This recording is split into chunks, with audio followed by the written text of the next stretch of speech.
Hello दोस्तों, स्वागत है आपका हमारे YouTube channel hi fi study पर। आज हम लोगों को डीएलएड फोर्थ सेमेस्टर साइंस के अंतर्गत बताएंगे धातु और अधातु में कुछ अंतर होते हैं, जो भौतिक गुणों के आधार पर कुछ अंतर होते हैं, उसके बारे में हम लोग आज चर्चा करेंगे। चलिए देखते हैं हमारे धातु और अधातु में क्या अंतर होते हैं। तो भौतिक गुणों के आधार पर धातु एवं अधातु में कुछ मुख्य अंतर जो होते हैं वो हमने लिख दिया पहले से, है ना। तो इसको समझ लेते हैं भाई, कौन कौन से अंतर होते हैं हमारे धातु और अधातु में। तो चलिए देखते हैं। पहला जो हम लोगों का पॉइंट होता है वो होता है कि धातुएं जो होती हैं, धातुएं ठोस अवस्था में होती हैं। ठीक, जितनी, यानी कहने का तात्पर्य कि जितनी भी हमारी धातुएं होती हैं वो सभी धातुएं ठोस अवस्था में होती हैं।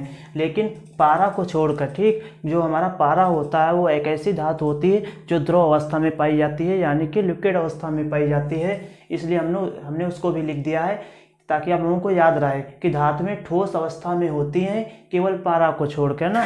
जैसे कभी ये कोई पूछ ले कि भाई धातुएं ठोस अवस्था में होती है तो पारा भी धातु है, वो कैसे फिर, है ना, वो द्रव अवस्था में। तो जो पारा होती है वो भी एक धातु होती है लेकिन वो द्रव अवस्था में होती है, इसलिए हमने इसको लिख दिया। तो धातुएं ठोस अवस्था में होती हैं केवल पारा को छोड़ करके।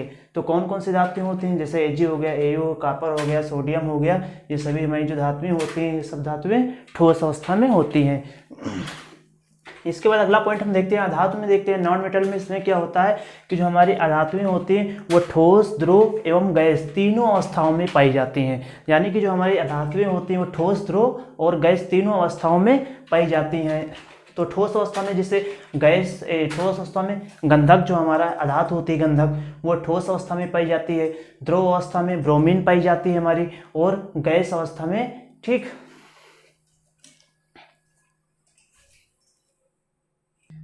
हेलो दोस्तों, स्वागत है आपका हमारे YouTube channel hi fi study पर। आज हम लोगों को डीएलएड फोर्थ सेमेस्टर में साइंस के अंतर्गत बताएंगे धातु एवं अधातु में क्या अंतर होते हैं। तो पहले हम लोग भौतिक गुणों के आधार पर धातुओं में अंतर पढ़ेंगे, उसके बाद जो धातुओं में रासायनिक गुणों के आधार पर अंतर होते हैं धातु और अधातु में, उनके बारे में पढ़ेंगे। तो चलिए देखते हैं दोस्तों। हमारा पहला है भौतिक गुणों के आधार पर धातु एवं अधातु में अंतर। तो देखते हैं भाई धातु में, ठीक, कौन से अंतर होते हैं और अधातु में कौन से अंतर होते हैं उनके भौतिक गुणों के आधार पर। तो पहला हमारा पॉइंट है कि धातुएं ठोस अवस्था में होती हैं केवल पारा को छोड़ के, ठीक। यानी कि जो हमारी धातुएं होती हैं सभी धातुएं ठोस अवस्था में होंगी केवल पारा को छोड़कर। पारा जो होता है हमारी ऐसी धातु होती है जो द्रव अवस्था में होती है, यानी कि लिक्विड अवस्था में होती है पारा, और बाकी सभी धातुएं हमारी ठोस अवस्था में होती हैं। जैसे हमारा चांदी हो गया, सोना हो गया, कापर हो गया और सोडियम हो गया, Fe हो गया, ये सब हमारी जो धातुएं होती हैं ठोस अवस्था में होती हैं, ठीक। एग्जाम्पल हो गए, यानी कि धातुओं के एग्जाम्पल हो गए, जैसे चांदी है, सोना है, कापर है, सोडियम है, ठीक। तो हमारा ये पहला पॉइंट हो गया कि धातुएं ठोस अवस्था में होती हैं केवल पारा को छोड़कर। एग्जाम्पल हम लिख देंगे, कुछ एग्जाम्पल धातुओं के दे देते हैं कि जैसे चांदी है, सोना है, कापर है और Na है, सोडियम हो गया, ठीक। उसके बाद अधातु में देखते हैं। अधातु में ठोस, द्रव एवं गैस तीनों अवस्थाओं में पाई जाती हैं। जो हमारी अधातुएं होती हैं वो किन किन अवस्थाओं में पाई जाएंगी, यानी कि ठोस अवस्था में भी पाई जाएंगी, द्रव अवस्था में पाई जाएंगी और गैस अवस्था में भी पाई जाएंगी, ठीक। तो ये हमारी अधातुएं हो गई। अब देख लेते हैं भाई ठोस अवस्था में कौन सी ठोस अवस्था में कौन सी अधातु हमारी पाई जाती है। तो गंधक जो होता है हमारी ठोस अवस्था में पाई जाती है। उसके बाद जो ब्रोमीन होता है वो द्रव अवस्था में पाई जाती है, और जो ऑक्सीजन होता है हमारा वो किस अवस्था में पाया जाएगा, गैस अवस्था में पाया जाता है, ठीक। तो ये हो गया कि अधातुएं हमारी ठोस, द्रव एवं गैस तीनों अवस्थाओं में पाई जाती हैं। यानी कि जो हमारी धातुएं होती हैं वो ठोस अवस्था में भी पाई जाएंगी, द्रव अवस्था में भी पाई जाएंगी और गैस अवस्था में भी पाई जाएंगी। ठोस अवस्था की बात करें तो गंधक हमारी ठोस अवस्था में पाई जाएगी, और द्रव अवस्था की बात करें तो ब्रोमीन जो हमारी होगी वो द्रव अवस्था में पाई जाएगी, और जो ऑक्सीजन हमारी अधातु होगी वो गैस अवस्था में पाई जाएगी। तो ये हमारा पहला पॉइंट हो गया धातु एवं अधातु में अंतर। उसके पश्चात हम लोग दूसरा पॉइंट देखते हैं कि धातुएं जो होती हैं वो अपारदर्शी होती हैं, ठीक। यानी धातुएं हमारी अपारदर्शी होती हैं, धातुओं से हम इनके आर पार नहीं देख सकते हैं ना। तो धातुएं जो हमारी होती हैं वो कैसी होती हैं, अपारदर्शी होती हैं। यानी कि धातुओं के आर पार हम जिनमें नहीं देख सकते उनको क्या बोलते हैं, अपारदर्शी। उसके बाद हम लोग क्या होते हैं, अधातुओं में देखते हैं। अधातुएं हमारी क्या होती हैं, वो पारदर्शी होती हैं लेकिन कुछ गैसें होती हैं, ठीक। सभी हमारी अधातुएं भी पारदर्शी नहीं होती हैं, लेकिन कुछ गैसें जो होती हैं वो हमारी अधातुएं होती हैं लेकिन वो पारदर्शी होती हैं। तो अधातुएं हमारी पारदर्शी होती हैं लेकिन कुछ गैसें, ठीक। तो दूसरा पॉइंट हमारा ये हो जाएगा कि धातुएं अपारदर्शी होती हैं और अधातुएं पारदर्शी होती हैं कुछ गैसें, हम लोग अगर पॉइंट पेपर में लिख रहे हैं कि धातुएं पारदर्शी होती हैं तो हम लोग ये भी लिख देंगे कि कुछ गैसें होती हैं वही पारदर्शी होती हैं धातुओं में। उसके बाद हम लोगों का अगला पॉइंट है कि धातुओं में चमक होती है ना, कि हम लोग पहले भी पढ़ चुके हैं कि धातुओं में चमक होती है जिसे हम लोग धात्विक चमक के नाम से जानते हैं या जिसे धात्विक चमक कहते हैं। तो धातुओं में एक चमक होती है ना, धातुओं में चमक होती है। और धातुओं में देखेंगे कि हीरा, ग्रेफाइट और आयोडीन को छोड़कर कोई चमक नहीं होती। यानी कि धातुओं में अगर हम हीरा को छोड़ देंगे, ग्रेफाइट को छोड़ देंगे और आयोडीन को छोड़ देंगे, इसके अलावा किसी भी धातु में चमक नहीं होती है। तो ये हमारा पॉइंट हो गया, तीसरा पॉइंट धातु में कि हीरा, ग्रेफाइट और आयोडीन को छोड़कर कोई चमक नहीं होती है। लेकिन धातुओं में क्या होती है? धातुओं में चमक होती है। ठीक है, हमारा तीसरा पॉइंट हो गया। अगला पॉइंट, चौथा पॉइंट हम लोग देखते हैं कि धातुएं जो होती हैं विद्युत एवं ऊष्मा की सुचालक होती हैं। ठीक, यानी जो हमारी धातुएं होंगी, धातुएं क्या होंगी? विद्युत एवं ऊष्मा की सुचालक होती हैं। यानी कि अगर धातुओं में हम विद्युत या ऊष्मा को प्रवाहित करते हैं तो क्या होगा? उसमें वो विद्युत आसानी से प्रवाहित हो जाएगी और ऊष्मा जो होगी वो भी आसानी से प्रवाहित हो जाएगी। ठीक, जैसे मान लेते हैं हमारे पास एक धातु है। ठीक, ये कोई हमारी धातु है, क्या है? एक लोहे का, ठीक है, एक धातु है। इसमें क्या होगा? जब हम इसमें ऊष्मा या विद्युत प्रवाहित करेंगे तो क्या होगा? ऊष्मा कैसे प्रवाहित करेंगे? जैसे एक छड़ को हम एक सिरे को गर्म करेंगे तो इसका दूसरा सिरा भी जो होगा वो भी आसानी से गर्म हो जाएगा। इससे ये हमें सिद्ध होता है कि जो हमारी धातु है ये ऊष्मा की सुचालक होती है। और इसी प्रकार से विद्युत का भी ये सुचालक होता है। एक छड़ पर जब विद्युत धारा प्रवाहित करेंगे तो पूरी छड़ में विद्युत धारा प्रवाहित हो जाएगी। तो इससे ये सिद्ध होता है कि हमारी जो ये लोहे की कील है ना, तो ये धातु एवं ऊष्मा का सुचालक होता है। इसके पश्चात हम अधातु में देखेंगे। अधातु क्या होता है? अधातु में विद्युत एवं ऊष्मा की कुचालक होती हैं। यानी कि जो अधातुएं हैं जो ये विद्युत और ऊष्मा की कुचालक होती हैं। जैसे हमारे पास एक प्लास्टिक है ये, ठीक, इस प्लास्टिक का ये, ठीक, एक, तो इसमें क्या होता है कि जब हम विद्युत को प्रवाहित करेंगे तो इसमें क्या होगा? विद्युत प्रवाहित नहीं की जा सकेगी आसानी से ना, इसमें विद्युत प्रवाहित नहीं होती। तो इसका मतलब ये जो हम प्लास्टिक का टुकड़ा है इसमें क्या होगा कि ये विद्युत का कुचालक हो जाएगा, इसमें हम लोग विद्युत प्रवाहित नहीं कर सकते हैं। ठीक, तो इस प्रकार से अंतर हम लोग समझ जाएंगे कि धातु और अधातु में क्या अंतर होते हैं, है ना। तो धातुएं जो होती हैं कि धातुएं विद्युत एवं ऊष्मा की सुचालक होती हैं, अधातुएं विद्युत एवं ऊष्मा की कुचालक होती हैं। यानी कि अधातुओं में हम विद्युत और ऊष्मा को प्रवाहित नहीं कर सकते, इसलिए हमारी धातुएं जो होती हैं वो विद्युत और ऊष्मा की कुचालक होती हैं। कुचालक भी होती हैं जिसमें हम विद्युत और ऊष्मा को प्रवाहित नहीं कर सकते, वो कुचालक होती हैं। तो धातुएं हमारी कुचालक होती हैं, इसका मतलब कि इसमें हम विद्युत और ऊष्मा को प्रवाहित नहीं कर सकते हैं। जो धातुएं होती हैं वो क्या होती हैं कि धातुएं विद्युत एवं ऊष्मा की सुचालक होती हैं। इसका मतलब इसमें विद्युत और ऊष्मा को प्रवाहित कर सकते हैं, इसीलिए ये सुचालक होती हैं विद्युत और ऊष्मा की। कौन? धातुएं। ठीक, क्लियर हो गया हमारा ये पॉइंट। अगला पॉइंट हम लोग देखते हैं, पांचवा पॉइंट की धातुओं को आपस में टकराने पर एक विशेष प्रकार की ध्वनि उत्पन्न होती है। यानी कि जो हमारी धातुएं होंगी इनको जब हम ऊपर उछालेंगे, इनको टकराएंगे आपस में तो एक विशेष प्रकार की ध्वनि उत्पन्न होती है। ठीक, ये हमारी धातुओं की पहचान होती है कि धातुओं को आपस में टकराने पर एक विशेष प्रकार की ध्वनि उत्पन्न होती है। इसके अलावा अधातुओं में हम देखते हैं कि अधातुओं में कोई विशेष प्रकार की ध्वनि उत्पन्न नहीं होती है। यानी कि अधातुओं में कोई विशेष प्रकार की ध्वनि उत्पन्न नहीं होती। जब धातुओं को हम आपस में टकराएंगे तो इसमें कोई विशेष प्रकार की ध्वनि उत्पन्न नहीं होगी। ये हमारा पॉइंट हो जाएगा अधातुओं में। ठीक, इस प्रकार से हम लोग धातु एवं अधातु में अंतर, ठीक, लिख देंगे। अगर पेपर में पूछ लिया जाता है कि भौतिक गुणों के आधार पर धातु एवं अधातु में अंतर बताइए तो हम लोग लिख सकते हैं इस प्रकार। एक तरफ लिख देंगे धातु, दूसरी तरफ अधातु लिख देंगे, है ना। सबसे पहले हम लोग लिख देंगे कि धातु एवं अधातु में अंतर निम्नलिखित है। उसके बाद हम लोग ये अंतर कॉपी पे लिख सकते हैं आसानी से। ठीक, तो इस प्रकार से जब भी हम लोगों को धातु एवं अधातु में अंतर अगर लिखना हो तो हम लोग लिख सकते हैं। इसके पश्चात हम लोग आगे देखते हैं कि रासायनिक गुणों के आधार पर कौन से अंतर होते हैं, है ना, उसके बारे में हम लोग पढ़ते हैं। तो चलिए दोस्तों, हम लोग पढ़ चुके थे, है ना, भौतिक गुणों के आधार पर धातु और अधातु में अंतर पढ़ चुके थे। अब हम लोग पढ़ेंगे रासायनिक गुणों के आधार पर धातु एवं अधातु में अंतर। तो रासायनिक गुणों के आधार पर धातु एवं अधातु में अंतर पढ़ेंगे। पहला पॉइंट इसमें हम पढ़ेंगे धातुओं में कि धातुओं की प्रकृति धन आवेशित होती है।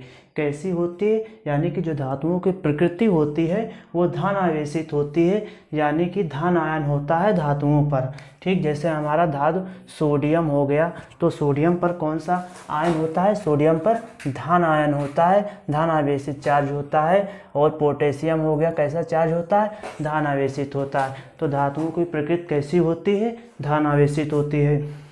उसके बाद अधातुओं की प्रकृति कैसी होती है, तो हमारी जो अधातुओं की प्रकृति होती है वो ऋणावेशित होती है। जैसे अधातु हमारी क्लोरीन है ना, क्लोरीन होती है तो इस पे कौन सा आवेश होता है, ऋण आवेश होता है। तो अधातुओं की प्रकृति कैसी होती है, धन आवेशित होती है। वो जो धातुओं की प्रकृति होती थी वो कैसी होती है, वो धन आवेशित होती है। ये होती है कि धातुओं की जो प्रकृति होती है वो धन आवेशित होती है, और अधातुओं की जो प्रकृति होती है वो कैसी होती है, ऋणावेशित होती है। इसके पश्चात सेकंड पॉइंट हम लोग पढ़ेंगे कि धातु ऑक्सीजन के साथ क्रिया करके क्षारीय ऑक्साइड बनाते हैं, यानी कि जो हमारे धातु होते हैं वो ऑक्सीजन के साथ क्रिया करके कौन सा ऑक्साइड बनाते हैं, क्षारीय ऑक्साइड बनाते हैं। ठीक, जो हमारे धातु होते हैं, धातु मान लेते हैं, धातु हम ले लेते हैं सोडियम, तो सोडियम ऑक्सीजन के साथ क्रिया करके कैसा ऑक्साइड बनाएगा, क्षारीय ऑक्साइड बनाएगा। ठीक, तो ऑक्साइड के साथ क्रिया करके, यानी कि सोडियम जब ऑक्सीजन के साथ क्रिया करेगा तो क्या बनाएगा, ये क्षारीय ऑक्साइड बनाएगा, यानी कि Na2O बना देगा। ठीक, क्षारीय ऑक्साइड यानी कि इसको बोलते हैं सोडियम ऑक्साइड बोलते हैं इसको। क्या बनाएगा, ये सोडियम ऑक्साइड। ये कैसा है, ये एक प्रकार से क्षारीय ऑक्साइड है। तो धातु ऑक्सीजन के साथ क्रिया करके क्षारीय ऑक्साइड बनाते हैं।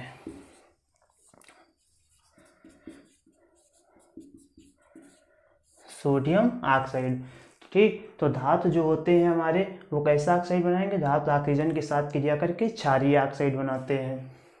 देखिए जो हमारा सोडियम होता है, ठीक, इस पे देखेंगे तो हमारा सोडियम होता है, तो सोडियम की संयोजकता कितनी होती है भाई, सोडियम की संयोजकता होती है +1 होती है। और ऑक्सीजन की संयोजकता कितनी होती है, ऑक्सीजन की भाई संयोजकता कितनी होती है, ऑक्सीजन की संयोजकता -1 होती है। ठीक, कितनी होती है भाई, इसकी संयोजकता कितनी होती है भाई, इसकी संयोजकता 2 होती है। ठीक, तब क्या होता है, हम लोग कैंची गुणा कर देते हैं और कितना हो जाएगा भाई, इसका ये जो 2 है इसके साथ क्रिया करेगा तो कितना हो जाएगा, NO2 हो जाएगा। ऑक्सीजन इसके साथ क्रिया करेगा, ऑक्सीजन एक ही है तो एक जुड़ जाएगा इसके साथ, और ये 2 इसके साथ जुड़ जाएगा तो Na2 हो जाएगा, और ये ऑक्सीजन इसके साथ जुड़ेगा तो कितना हो, ये O हो जाएगा तो Na2 हो जाएगा, सोडियम ऑक्साइड।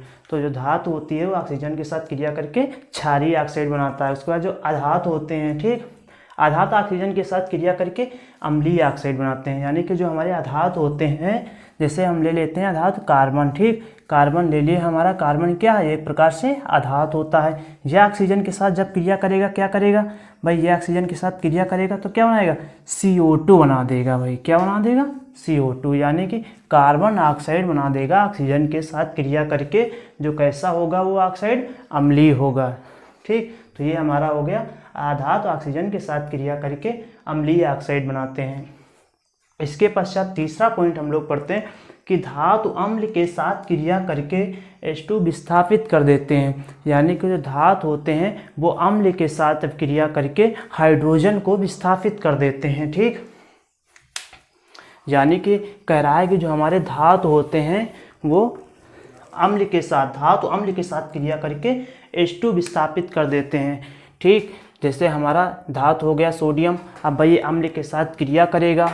ठीक, किसके साथ क्रिया करेगा, अम्ल के साथ क्रिया करेगा तो क्या कह रहा है, H2 विस्थापित कर देगा, यानी कि इससे जो नया उत्पाद बनेगा हमारा वो क्या बनेगा, NaCl बनेगा। ठीक, ये Cl इसके साथ जुड़ जाएगा और बचा क्या, बच जाएगा हमारा H2 बच जाएगा, और इसको ये क्या करेगा, विस्थापित कर देगा। ठीक, तो अब इसको हम लोग बाद में बैलेंस कर लेंगे, तब तक हम लोग अंतर पढ़ लेते हैं। ठीक, तो धातु जो होता है अम्ल के साथ क्रिया करके क्या करेगा, H2 विस्थापित करते हैं, और जो अधातु होते हैं वो अम्ल के साथ क्रिया नहीं करते हैं, यानी कि जो हमारे अधातु होंगे वो अम्ल के साथ क्रिया नहीं करते हैं, जो धातु होते हैं वो अम्ल के साथ क्रिया करके H2 विस्थापित करते हैं। ठीक, ये हमारा तीसरा पॉइंट हो गया कि धातु अम्ल के साथ क्रिया करके H2 विस्थापित करते हैं और अधातु अम्ल के साथ क्रिया नहीं करते हैं। ठीक। तो अब उसके बाद अगला पॉइंट हमारा आता है कुछ धातुएं अन्य धातुओं के साथ मिलकर मिश्र धातु बनाती हैं। यानी कि कह रहा है कुछ धातुएं कोई अन्य धातुओं के साथ मिलकर मिश्र धातु का निर्माण करते हैं। कुछ धातुएं अन्य धातुओं के साथ मिलकर मिश्र धातु का बनाती हैं। वो कौन से, जैसे पीतल हो गया, कांसा हो गया आदि। ठीक, जो हमारी पीतल हो गई, कांसा हो गई, अन्य धातुओं के साथ मिलकर मिश्र धातु का निर्माण करेंगे। इसके पश्चात अगला पॉइंट कौन सा होता है कि ये अधातु मिश्र धातु का निर्माण नहीं करते हैं। यानी कि अधातु अन्य धातुओं के साथ मिलकर किसी भी मिश्र धातु का निर्माण नहीं करते हैं। इसके पश्चात ठीक उसके बाद अगला पॉइंट देखते हैं कि धातु जो हमारे होते हैं ये हाइड्रोजन के साथ क्रिया नहीं करते हैं। यानी कि जो हमारे धातु होते हैं ये हाइड्रोजन के साथ अब क्रिया नहीं करते हैं, और अधातु जो होते हैं ये हाइड्रोजन के साथ क्रिया करते हैं। तो हमारे जो धातु होते हैं वो हाइड्रोजन के साथ क्रिया नहीं करते हैं, और अधातु जो होते हैं वो हाइड्रोजन के साथ क्रिया करते हैं। ये हमारे जो अंतर हो गए, ठीक, ये रासायनिक गुण के आधार पर हमारे धातु और अधातु के कुछ अंतर थे। ठीक, अगला हम देखेंगे। ठीक, तो ये हमारे अंतर थे रासायनिक गुणों के आधार पर धातु एवं अधातु में अंतर। अब हम लोग एक बार दोबारा रिवाइज कर लेते हैं कि धातुओं की प्रकृति कैसी होती है। भाई धातुओं की प्रकृति जो होती है वो धान आवेशित होती है। कैसी होती है भाई धातुओं की प्रकृति? धान आवेशित होती है। जैसे सोडियम हो गया और पोटेशियम हो गया, इनके ऊपर कौन सा आवेश होता है? धान आवेश होता है। तो धातुओं की प्रकृति धान आवेशित होती है। अधातुओं की प्रकृति ऋण आवेशित होती है। यानी कि अधातु होंगे उनकी प्रकृति रहेगी कैसी रहेगी? ऋण आवेशित रहेगी। इसके पश्चात धातु ऑक्सीजन के साथ क्रिया करके क्षारीय ऑक्साइड बनाते हैं ना। अभी हमने बताया था कि जो धातु होते हैं हमारे वो ऑक्सीजन के साथ क्रिया करके क्षारीय ऑक्साइड बनाते हैं, और जो अधातु होते हैं वो ऑक्सीजन के साथ क्रिया करके अम्लीय ऑक्साइड बनाते हैं। ठीक, जो हमारे अधातु होंगे वो ऑक्सीजन के साथ क्रिया करके अम्लीय ऑक्साइड बनाते हैं। इसके पश्चात जो धातु होते हैं वो अम्ल के साथ क्रिया करके हाइड्रोजन विस्थापित करते हैं ना। तो जो हमारे धातु होते हैं वो अम्ल के साथ क्रिया करके हाइड्रोजन को भी स्थापित करेंगे। जैसे हमारा क्या हो जाएगा भाई? सोडियम हो गया, ये जब अम्ल के साथ क्रिया करेगा, जो कि हम सभी लोग जानते हैं कि जो हमारा HCl होता है वो एक अम्ल होता है। इसके साथ जो क्रिया करेगा क्या बना देगा? ये क्या कह रहा भाई? हाइड्रोजन को विस्थापित कर देगा। तो NaCl का निर्माण करेगा प्लस हाइड्रोजन को विस्थापित कर रहा है। ठीक, तो इसको हम लोग बैलेंस कर लेते हैं। ये हो जाएगा हमारा, ठीक, यानी कि 2Na 2HCl और निर्माण करेगा 2NaCl प्लस H2, और ये हाइड्रोजन को क्या कर रहा है भाई? विस्थापित कर रहा है। क्या कर रहा है भाई? विस्थापित कर रहा है ये। तो जो हमारे धातु होते हैं अम्ल के साथ क्रिया करके हाइड्रोजन विस्थापित करते हैं, और अधातु जो होते हैं वो अम्ल के साथ कोई क्रिया नहीं करते हैं। इसके पश्चात क्या होता है? कुछ धातुएं अन्य धातुओं के साथ मिलकर मिश्र धातु बनाती हैं। यानी कुछ धातुएं अन्य धातुओं के साथ मिलकर क्या बनाएंगी? मिश्र धातु। कुछ धातुएं अन्य धातुओं के साथ मिलकर मिश्र धातु बनाती हैं, मिश्र धातु का निर्माण करती हैं। वो धातुएं कौन सी होती हैं? पीतल होता है, कांसा होता है आदि। ठीक, उसके बाद होता है ये मिश्र धातु का निर्माण नहीं करती। कौन भाई? अधातु। जो हमारी अधातुएं होती हैं वो मिश्र धातु का निर्माण नहीं करती हैं। इसके पश्चात अगला पॉइंट आता है कि धातु जो होते हैं हाइड्रोजन के साथ क्रिया नहीं करते हैं। यानी कि जो धातु होते हैं वो हाइड्रोजन के साथ क्रिया नहीं करते हैं, और जो अधातु होते हैं वो हाइड्रोजन के साथ क्रिया करते हैं। तो ये अगर पॉइंट आ जाए हम लोगों को लिखने में पेपर में तो आसानी से लिख सकते हैं कि भौतिक गुणों के आधार पर जो अंतर होते हैं वो हमने बता दिया। रासायनिक गुणों के आधार पर धातु और अधातु में जो अंतर होते हैं वो हमने बता दिया आप लोगों को। अब आसानी से हम लोग लिख सकते हैं। ठीक, तो यह ठीक, उम्मीद करते हैं हम कि आप लोगों को ये धातु और अधातु आप लोगों को समझ में आया होगा। इसके पश्चात अगले दिन मिलेंगे फिर हम लोग नेक्स्ट वीडियो में एक नए टॉपिक के साथ। तब तक आप लोग अगर वीडियो पसंद आया हो तो प्लीज़ लाइक करें, ठीक, और शेयर करें।